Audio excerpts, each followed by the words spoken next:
How's it going, everyone? We are back with some more Tekken 8. This time it's a little bit different. We've got a recap of the Tekken lore by Brian Cox. If you don't know who Brian Cox is, you might have seen him. He's an actor. He's from the TV series Succession. Gonna be recapping Tekken for us. I don't know how this is gonna go. Let's go. Hopefully I maybe learned something that maybe I forgot about. Let's go. Every single fight, no matter how big or small, has a story behind it. Damn, so good so far. That's why when it comes to Tekken and the King of Iron Fist tournament, Woo! The King of Iron Fist. there's one hell of a story to tell.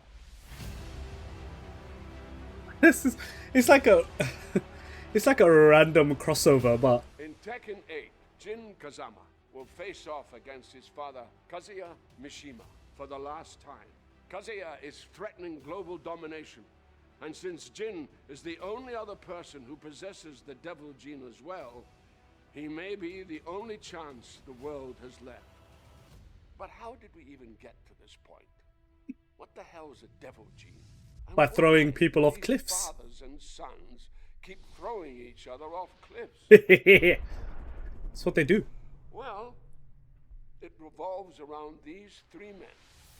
Heihachi Mishima, his son Kazuya Mishima, and his son Jin Kazama. When Kazuya was just 5 years old, his father, Walking Heihachi, through different the stages. boy possessed the devil gene, which is And the passed lighting's on down point through as well. generations to the bearer's children. It allows the host to transform into a winged demon that possesses incredible strength and power. So, Heihachi did what any loving father would do. Threw Kazuya off this cliff to see if he would survive. Any loving father would do, yeah. And survive he did. Kazuya would spend the next 21 years training to become a deadly fighter. The hatred he harbored for his father fueling his motivations. Ultimately, Kazuya would defeat Heihachi. Oh, the original and become Tekken. the first King of Iron Fist tournament champion. And then, in a moment of poetic justice, would throw his father off the cliff. Years later, we find Kazuya has turned even more sinister than his father was. But it brings us to the one woman who saw the potential good in Kazuya. Animal rights activist Jun Kazama. Together, they would have a child. The third piece of this patricide. I did not know she was an animal rights activist. Jin Kazama. That's the news to me. Jin grew up without knowing.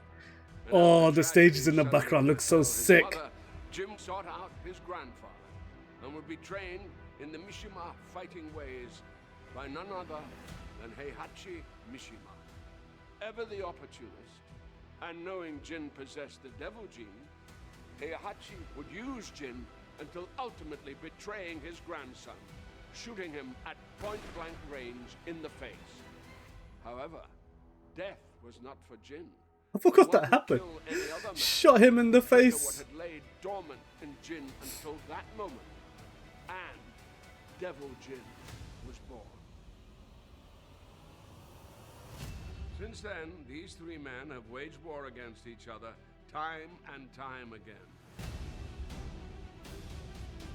They've beaten the holy hell out of each other. This is until the most recent tournament, where Kazuya faced off against his father Heihachi for the final time by taking his life and throwing the body into a volcano, like only a Mishima can.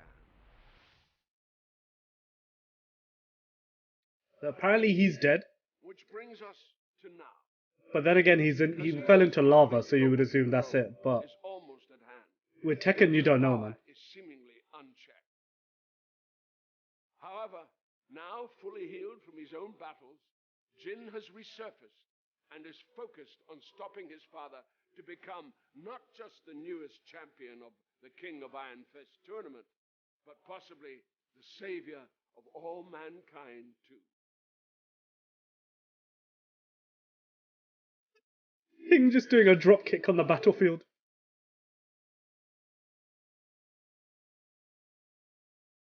In Tekken 8,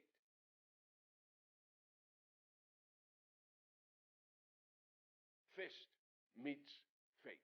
Fist meets fate. That was actually bloody cool, man. It seems like such a random partnership here, Brian Cox and Tekken 8, to go over the Tekken 8 lore, which I thought was done absolutely amazingly. Super clear, made it super easy to follow. Obviously, there's so many different characters, but the main through line with Tekken and all of its games is the Mishimas and everything that happens between them. That was really bloody cool. The way he was stepping between the different stages, the lighting was absolutely on point. I didn't know Jun was a animal rights activist, so that's brand new news to me. Not that it matters in the overall story, but also the way they went over it, they made it sound incredibly epic, especially when it comes to Tekken 8 and what's going to happen in the game. It actually made me more hyped to see the full story mode, because if you didn't see it, then we did play chapter 1 from the demo on the channel. There's a card popping up now if you want to check that out. But that was absolutely amazing. That's the Tekken story so far. It's making it sound like the Mishima part of it's going to end with Tekken 8. If it does, it'll be really interesting to see what happens from there out. But that was the Tekken 8 story so far with Brian Cox. Let me know what you guys thought. That was absolutely amazing. Did you enjoy that? Could you care less? Let me know down in the comments below. If you did enjoy the video, please of course click that like button, leave a comment, subscribe to the channel. Please do. Take a few seconds, go down below the video, click that subscribe button for me. I would super appreciate it. It's absolutely free. You won't have to pay a thing. Go down below right now. Click that subscribe button. There's so many videos on the channel on almost a daily basis. We've got the game reactions, game reviews, game previews, TV show reactions, trailer reactions. There's such a bunch of things going on. So do go ahead and hit that subscribe button. Tekken 8's coming out this month towards the end. It's been a long time coming. Can't wait to get my hands on it. Hopefully you're all excited as well. If you want to see some more Tekken 8 content on the channel, there's a playlist popping up right here. And I'll see you on the next video. Peace.